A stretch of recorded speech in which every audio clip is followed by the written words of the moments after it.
What's up, YouTube, and welcome back to another review here at Thomas Opent, um, where I'm doing this review in English for two reasons, but they're both sort of linked to one person, and that's Matt, Massive Beer Reviews. We did this collab review about a week ago. We filmed it, and where we did Corbinian Classic Double Bock versus Mein Aventinus Weizenbock. And we talked to him, and he mentioned during the review, like, hey, Thomas, you do English stuff. And I haven't really done a lot of English stuff in a while, so I figured, you know what, I'm going to go back with filming a few more. That's one reason. The other reason is because when I told him about this beer, he got pretty psyched. So I figured I'm going to do this review in English so Matt can follow it. The beer here is Salikatt from Norway. And it's their timeless 2024 edition barrel-aged dark lager.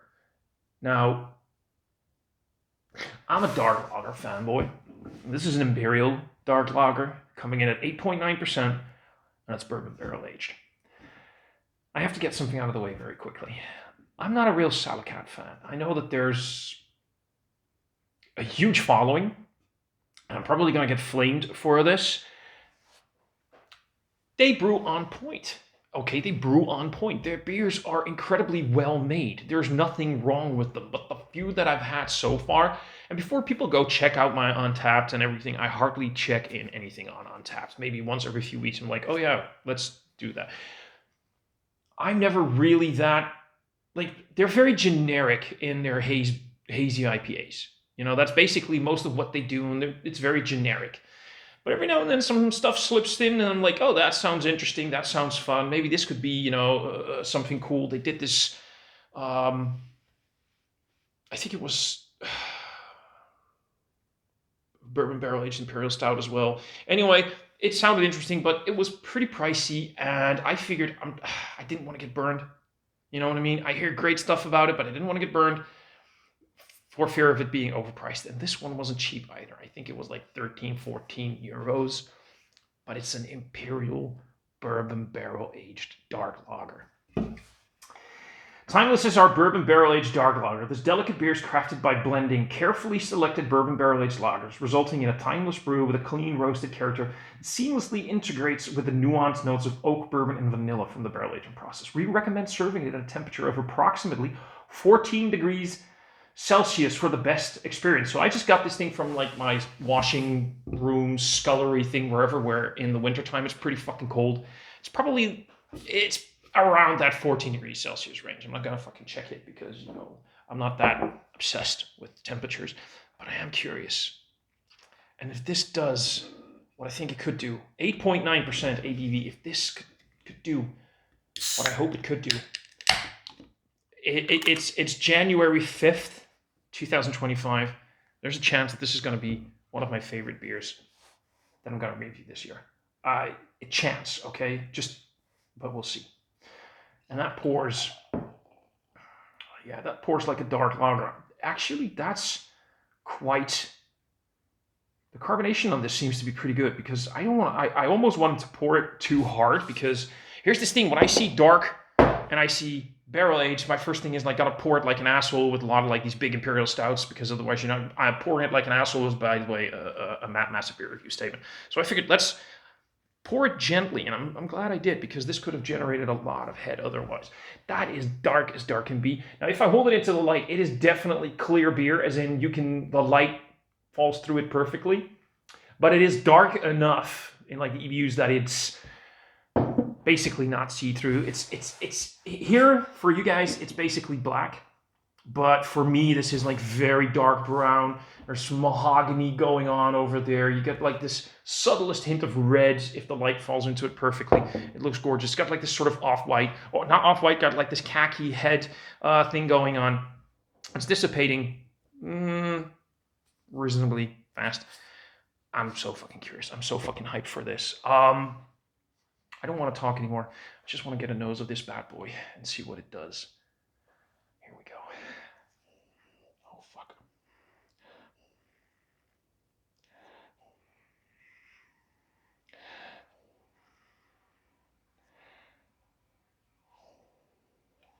That is so much like dry oak, vanilla.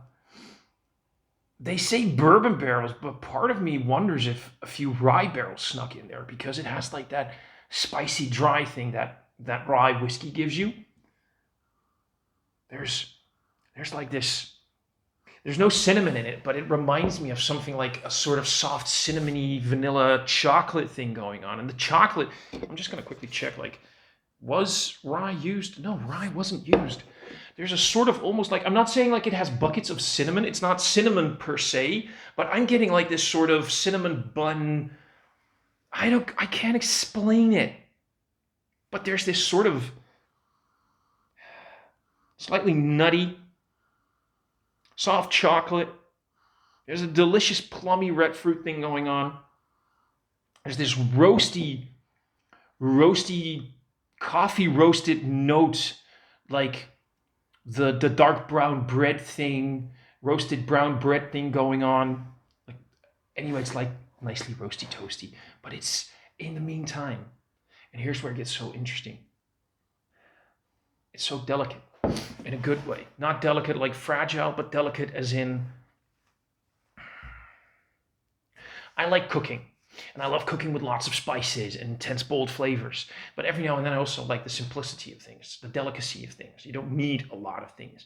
You know, if you get some nice steamed veg with a dressing, a light sort of like a French style vinaigrette, it doesn't have to be too complicated. And that's just so fresh and delicate and refreshing and gorgeous. And that's what I'm getting here. No, I'm not getting steamed veg with a vinaigrette dressing, but I'm talking about, you know, that vibe. It's so incredibly, you don't want to, you want to, fuck me, that oak is immense. And then there's definitely bourbon, of course, you're getting bourbon, but it's mostly the bourbon and the oak. It's not just bourbon. Sometimes you get these bourbon barrel-aged whiskey, bourbon barrel-aged beers, and you can't help but wonder like how many liters of bourbon was still in that barrel, almost making it infused. This is oak that has seen bourbon. You know what I mean? And that's beautiful. It's that lovely nutty thing again. That hint of what sort of almost grabbed me like cinnamon. And I'm not talking, by the way, about processed cinnamon. I'm talking about cinnamon sticks. You know, it's also like a bark thingy. You know what I mean? Cinnamon is a bark, right? Or is it part of? Anyway, you know what I mean? When you get that it's not just the processed cinnamon or the sweetness of cinnamon, but it's like real raw, pure cinnamon. That also has sort of like a woody thing in it. That's what I meant. Huh. The bourbon is quite overpowering right now. Fuck me, this is...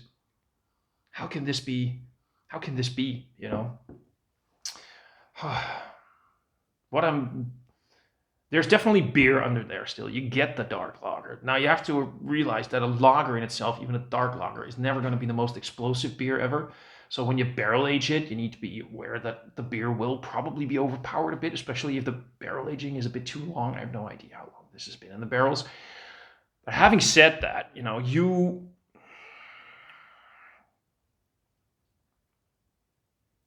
you're probably going to want to let this breathe a little bit and get accustomed to everything. Now, what I'm get everything a little bit more mingled, a little bit more balanced out. What I'm really curious about, if this is still going to have that quaffability, drinkability, crisp, clean vibe of a true, proper dark lager. There's only one way to find out. Let's have a sip. Cheers, everybody.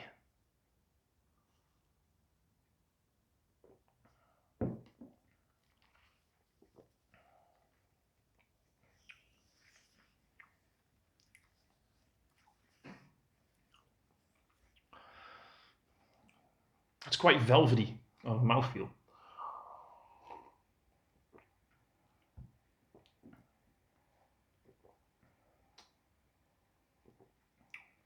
Again, lots of oak.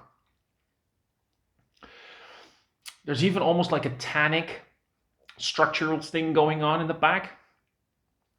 Like, God, what's that word? What's that word in English? This is one of the few times where I'm stumped, where I know the word in Dutch and not in English. Anyways, there's like a slight tannic thing here on the sides of the tongue. It's sort of bites a little bit in a good way. There's that lovely like creamy note into it. There's such a lovely level of roast throughout everything. It's a little bit like a coffee roast. It's got like a dark malt roast to it, like that dark brown bread, toasted dark brown bread vibe again. The flavor is definitely leaning towards that bourbon again.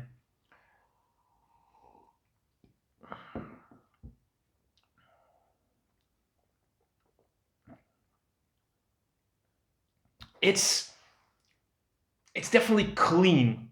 It's a very clean beer, but because of its higher ABV and perhaps that impressive bourbon note, it's not as crisp as you might want to think or hope because it's a dark lager.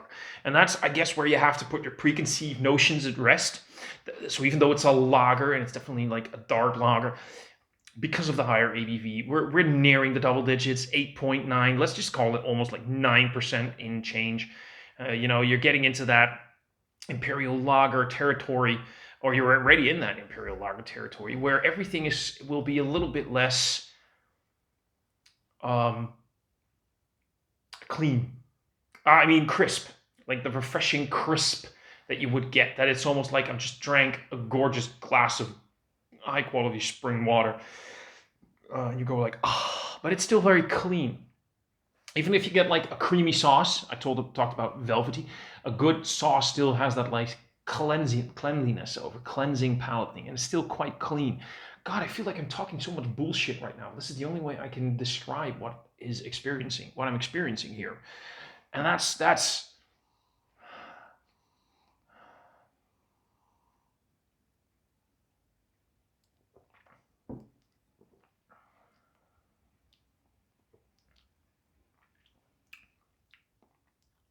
ripe, plummy, cherry-like red fruit notes. Nothing too overpowering, but definitely there. It's got all the makings of a great dark lager, like a perfect dark lager. Just very big on that bourbon, which again I don't really mind. It's not terrible. I love it, and this is going to be maybe God, I feel like I'm talking about Matt again, but Matt had this great trick where he said like I don't really keep lists or whatever, but whenever I have a beer that I thought was great and I want to do my end of year list on what beers that I thought were amazing, I'm just going to keep the bottle or the can. I think I should do that as well. And this is definitely one can that I'm going to keep and put to the side, like maybe in a special box, and save. So when it's the end of 2025 and I want to do a best of list, which I've never done, but maybe I should do that I know like this can go in there. And this is definitely fucking going in there. Ah.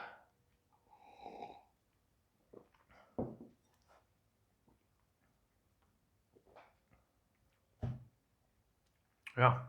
That's gorgeous. That's absolutely gorgeous. I'm going to review one more beer today. Film one more. And then enjoy this and that beer. I filmed another one, but that's a drain pour. I'm not going to tell you which one that is because I have no idea which one it is going to be put online first. But this is high end, and this was worth the 13 or 14 euros I paid for it. Every penny was worth it. And definitely, if you have this or buy this or whatever, don't drink this. Your mind might think it's a dark lager. I should drink it straight out of the fridge or maybe take it out 10 minutes before. You want to drink this at like that 14 degrees Celsius thing. It's absolutely fucking spot on. Everything works so much better. This is, as Matt would say, Mount Rushmore levels of awesome. I'm a big fan. This is probably the best Salikatt beer I've ever had too. So I'm very curious about trying more of their stuff, even some of their hazies, and see what I think. And that's it for this review. If you liked it, hit that like button. If you liked it, click that subscribe button. In the description box below, I'll put links to all of my social media, a link to the Dutch Beer Collective, and a link to mysterybeer.nl. Leave some comments, and I'll see all of you guys in another review soon. Until then, cheers.